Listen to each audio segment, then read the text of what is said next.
Halo teman-teman sahabat pejuang keadilan dimanapun kalian berada, salam sehat, salam sejahtera, dan salam keadilan untuk kita semua.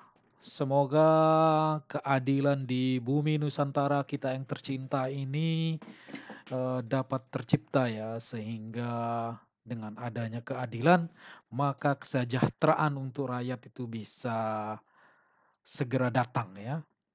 Oke, teman-teman sahabat pejuang keadilan, pada kesempatan kali ini kanal YouTube Lombok Programming Academy kembali lagi akan mengupas suatu kasus yang janggal, yang dirasa tidak adil ya, di mana ketidakadilan itu begitu nyata ya terlihat pada kasus tersebut, yaitu kasus di sini, yaitu kasus tragedi kemanusiaan ya, kejahatan di KM 50, di mana pada tragedi atau peristiwa itu terjadi pembantaian ya terhadap 6 anggota Laskar FPI, yang di mana para pelakunya itu sendiri adalah, eee, oknum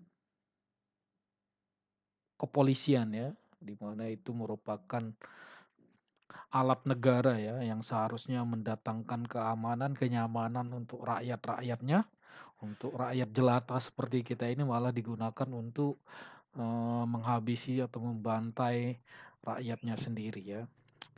Oke teman-teman, kita ini ya, di sini kita tidak sebagai pakar, tapi kita ingin menyuarakan, kita ingin meresonansikan kasus ini supaya, apa namanya, supaya para korban bisa mendapatkan keadilan ya.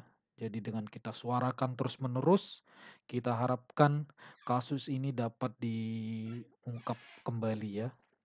Karena kita sudah sangat jelas ya, sudah sangat jelas tahu bahwa di negeri kita saat ini polanya yaitu no viral, no justice.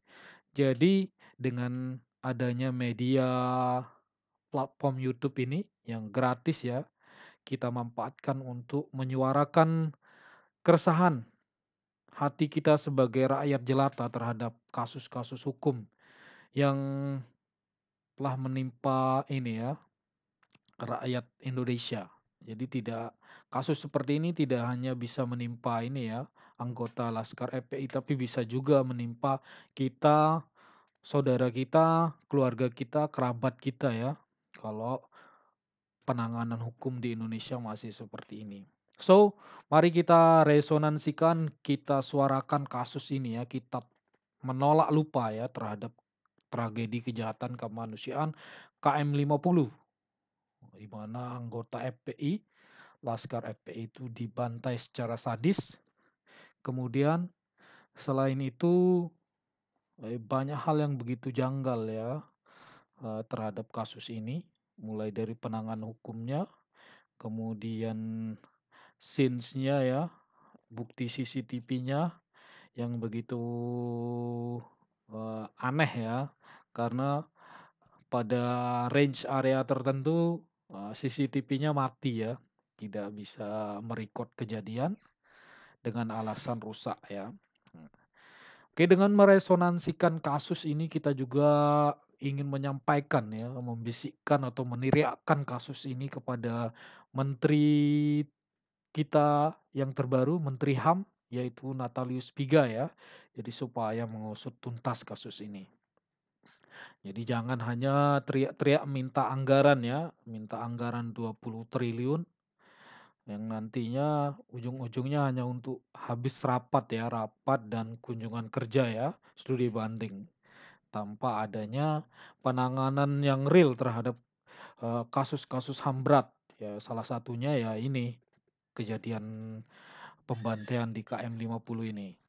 Jadi ayo Pak Menteri Natalius Pigai, rakyat ingin menantikan kiprah Anda untuk mengungkap, salah satu tragedi kejahatan kemanusiaan yang begitu nyata ya, yang begitu nyata dan begitu sadis ya terjadi di negeri kita tercinta ini.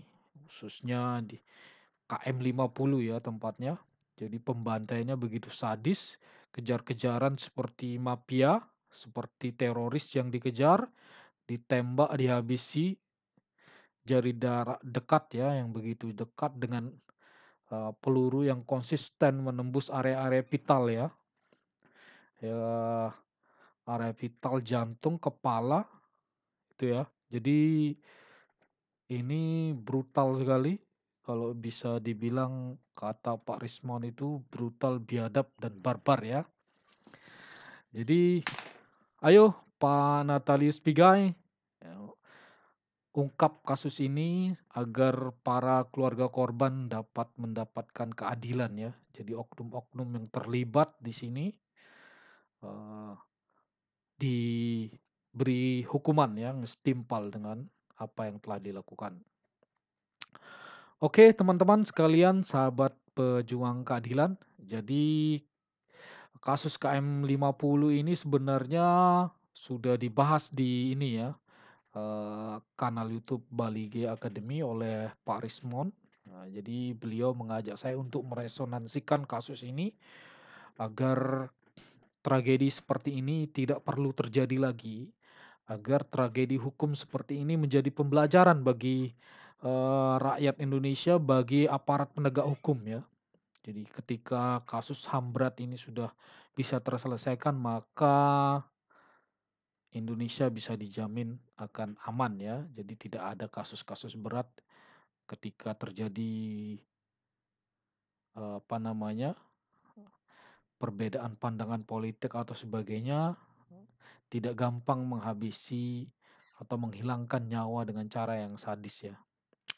Apalagi yang melakukan itu adalah aparat ya, aparat penegak hukum yang seharusnya memberikan perlindungan, kenyamanan, dan keamanan pada rakyatnya ya.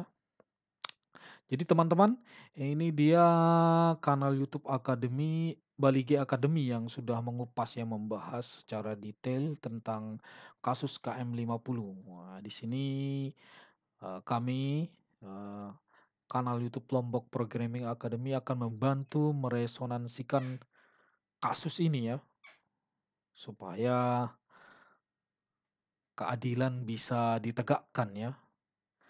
Jadi kita bahas, kita resonansikan kasus-kasus hukum yang tidak adil ya, supaya tidak perlu lagi terjadi seperti itu. Mari teman-teman sahabat pejuang keadilan, share video ini, share ke teman-temannya, ke teman-teman yang lain, dan tonton ya, supaya informasi ini eh, dapat tersebar ya. Jadi YouTube itu memiliki algoritma ya, dengan populasi ya, istilahnya makin banyak ditonton, makin banyak disebar, maka informasi sejenis akan makin banyak ya. Itu prinsipnya. Jadi makin banyak ditonton, makin banyak di-share, itu akan membantu algoritma YouTube meningkatkan popularitas dari isu tersebut, sehingga nanti akan menjadi viral dan menjadi atensi bagi menteri kita ya, Menteri HAM ya, Natalius Pigai, sehingga kasus ini bisa diungkap kembali dan para korban mendapatkan keadilan. Oke teman-teman, sekian pengantar dari video ini ya, menolak lupa tragedi kemanusiaan, kejahatan di KM 50 ya, pembantaian 6 laskar FPI. Jadi nanti video selanjutnya kita akan bahas secara detail lagi terkait tragedi ini. Oke, salam keadilan, sampai jumpa pada video selanjutnya.